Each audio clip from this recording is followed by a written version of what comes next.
Good morning, everybody. Welcome to today's devotion for September 18th. Today's devotion is titled, Of Megalodons and Leviathan. The Bible reading is from Job chapter 41, verses 1 to 5 and verses 10 to 14. Can you pull in Leviathan with a fishhook, or tie down its tongue with a rope? Can you put a cord through its nose, or pierce its jaw with a hook? Will it keep begging you for mercy? Will it speak to you with gentle words? Will it make an agreement with you for you to take it as your slave for life? Can you make a pet of it like a bird, or put it on a leash for the young women in your house? No one is fierce enough to rouse it. Who then is able to stand against me? Who has a claim against me that I must pay? Everything under heaven belongs to me.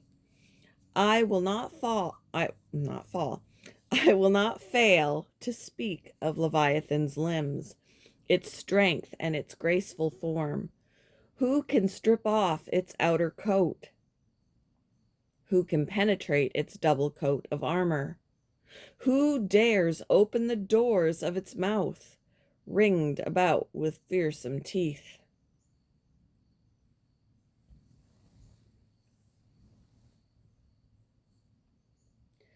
Years ago, a lumpy package arrived in my mailbox. I noticed my best friend's return address on it and smiled. Joe sometimes sends me unexpected things. This package qualified. Inside was a dark brown shark's tooth, 5 inches long.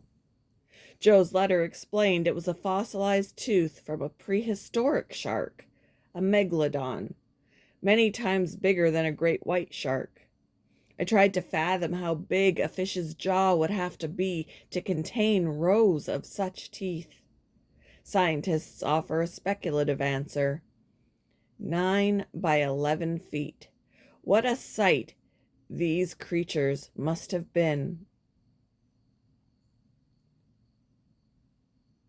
Scripture doesn't mention megalodons, but in the book of Job, God describes a sea beast called Leviathan.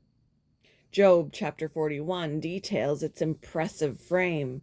I will not fail to speak of Leviathan's limbs, its strength and its graceful form, God tells Job.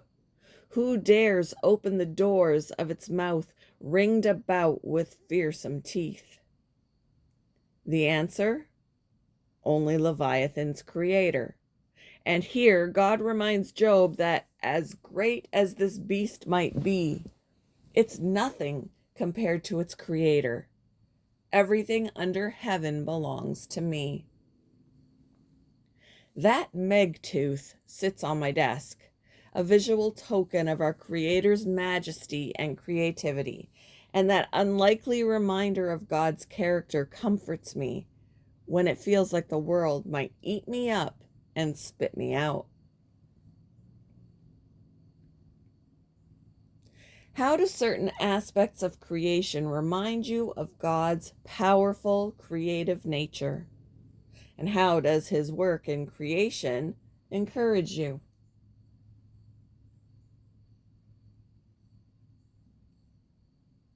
Thank you for joining me for today's devotion, and I hope you all have a wonderful day.